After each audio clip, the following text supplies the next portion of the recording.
हाँ, पूरा सिस्टम आपकी समझ में आ चुका होगा, फिर भी एक बार रिकैप देखते हैं। सममित संख्या का कोणांक से क्या मतलब है? एक परिक्रमण के अंतर्गत वामावर्त या दक्षिणावर्त किसी भी डायरेक्शन में प्राप्त कोणीय विस्थापन का न्यूनतम मान, अर्थात उसकी मैग्नीट्यूड वैल्यू न्यूनतम होनी चाहिए।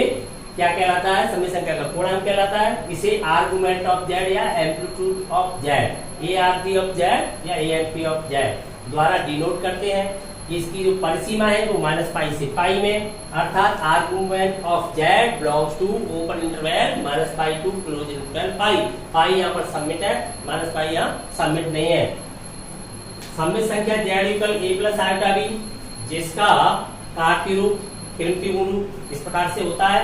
जिस चतुर्थांश के अंतर्गत है उसी चतुर्थांश के अंतर्गत इस सिस्टम के द्वारा पूर्णांक ज्ञात कर लेना चाहिए।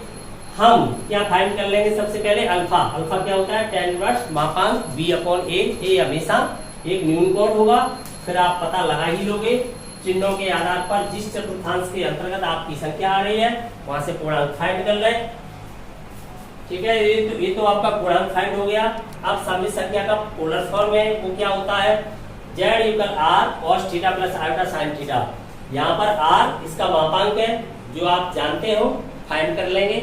मापांक जो r है, यहाँ r इसका मापांक है, तथा r इक्वल होता है मॉड z, जिसे आप पहले से ज्ञात करना जानते हो। a square plus b square. पूर्णांक ज्ञात करना आपको आ ही गया है। दोनों को फाइंड करके इस सिस्टम में लगा दीजिए तो आपको फाइंड हो जाएगा सममित संख्या का पोलर फॉर्म। यहाँ ध्यान देंगे, शून्य का पूर्णांक परिभाषित नहीं होता है। क्यों नहीं होता? क्योंकि शून्य को हम लिख पाते हैं 0 प्लस 0 आयोटा, जिसके दोनों पार्ट 0 हो जाएंगे, तब b/a की वैल्यू क्या हो जाएगी? इंडिटरमिनेंट फॉर्म हो जाएगी, अर्थात अनंत रूप हो जाएगा, इसलिए परिभाषित नहीं होता है। पूरा सिस्टम समझ में आ गया। हम एक्सरसाइज 5.2 प्ले करेंगे, तब इस सिस्टम को और अच्छी प्रकार से जानेंगे।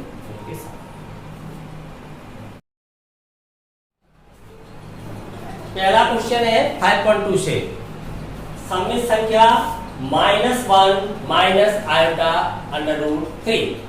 हमें मापांक और पूर्णांक फाइंड करना है। तो देखिए मापांक क्या होता है? मापांक को आप r से रिप्रेजेंट करें या मॉड z लिखें, जो भी लिखें, r ही आपका mod √of a star plus b star, यही होता है ना। a मीन्स क्या है? यहाँ पर वास्तविक भाग, जिसकी वैल्यू क्या है? -1। b मीन्स क्या है? यहाँ पर काल्पनिक भाग, इसकी वैल्यू क्या है? -√3। यही तो है आयोटा का गुणांक। फाइंड करेंगे, क्या हो जाएगा? 1। ये क्या हो गया? 3। टोटल क्या हो गया? 4। मापांक क्या फाइंड हुआ आपको? 2। अब आपको पूर्णांक फाइंड करना है। तो पूर्णांक फाइंड करने के लिए आपको पता है, पूर्णांक सिस्टम के लिए या तो पूर्णांक अल्फा होता है, सीधा आपका जो थीटा है वो अल्फा के इक्वल हो जाता है। सेकंड में पूर्णांक का मान आपका पाई माइनस अल्फा होता है। थर्ड के अंदर पूर्णांक आपका -पाई प्लस अल्फा होता है, और इसके अंतर्गत आपका पूर्णांक थीटा की जो वैल्यू है वो आपकी किसके इक्वल होती है? Minus alpha.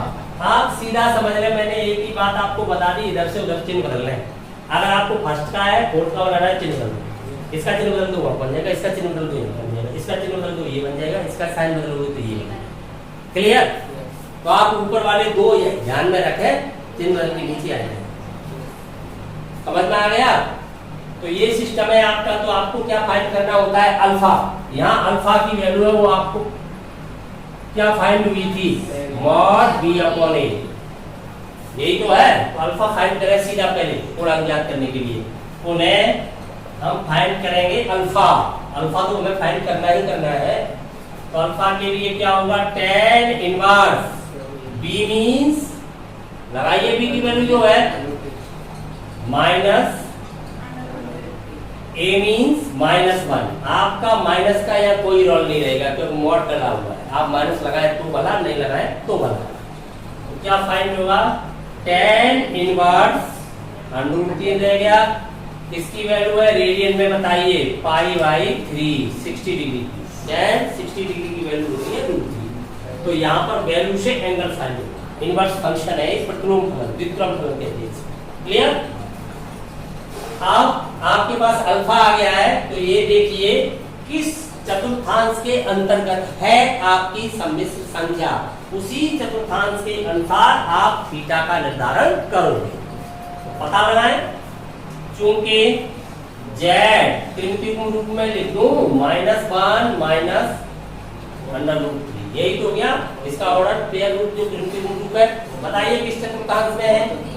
तृतीय है, थर्ड में तृतीय चतुर्थांश में है, स्थित है। इसलिए आप पूर्णांक जब निकालोगे तो पूर्णांक को किससे रिप्रेजेंट किया है? ए आर की of Z, argument of Z, यही तो है आपका थीटा।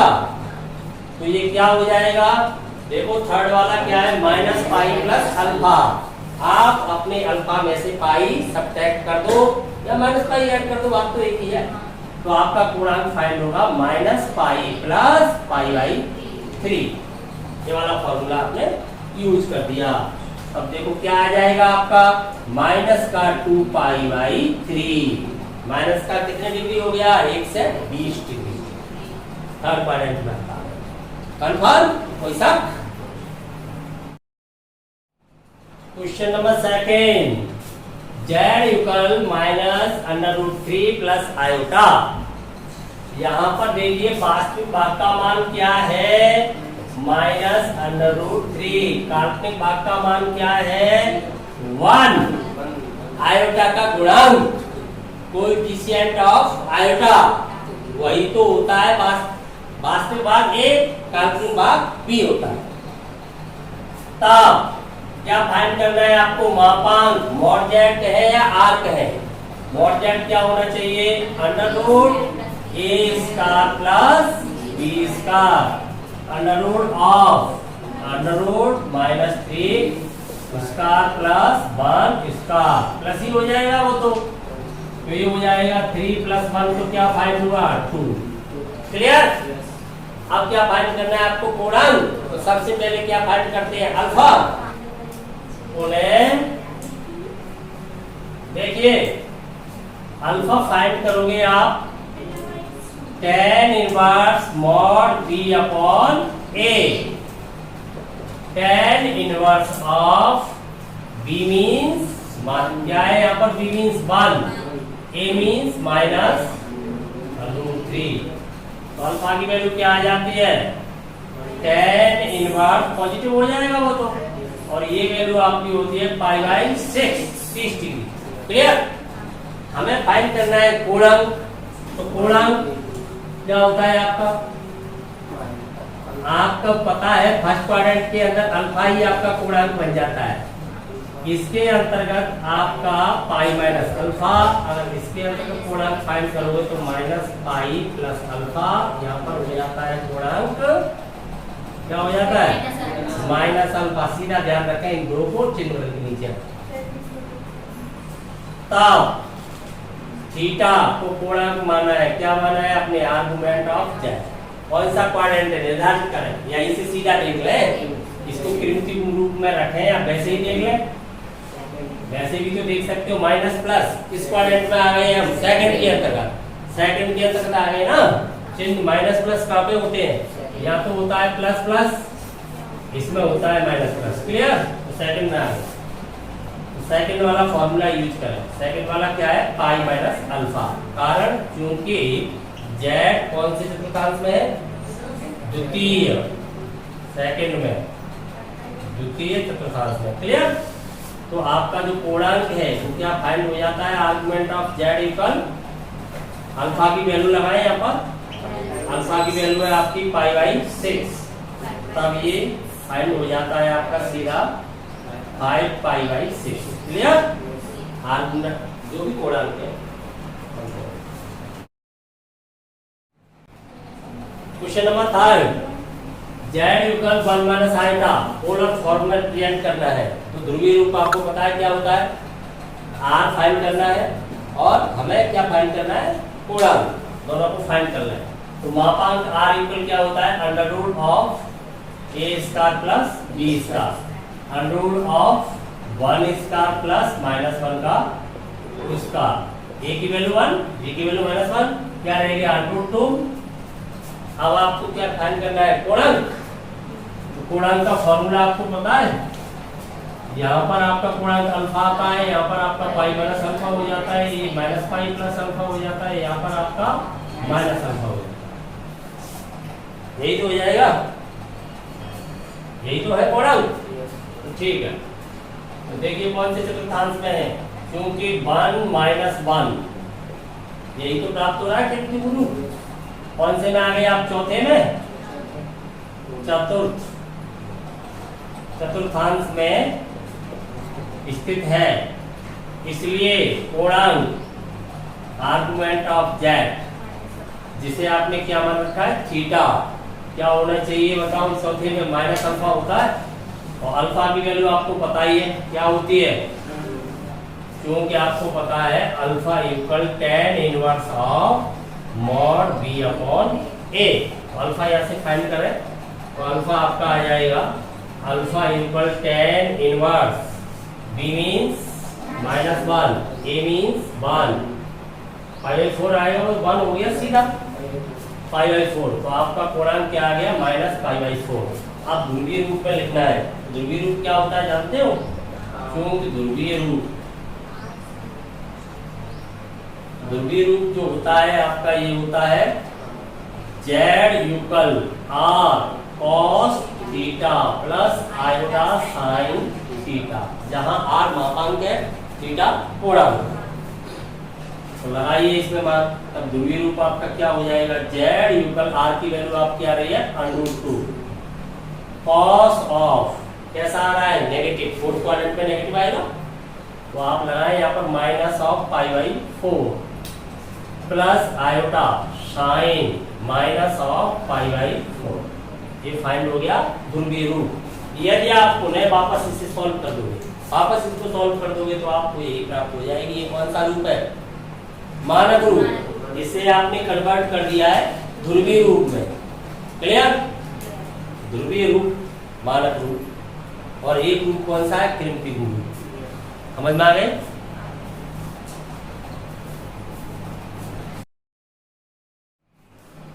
क्वेश्चन नंबर 4, चौथे क्वेश्चन को देखें।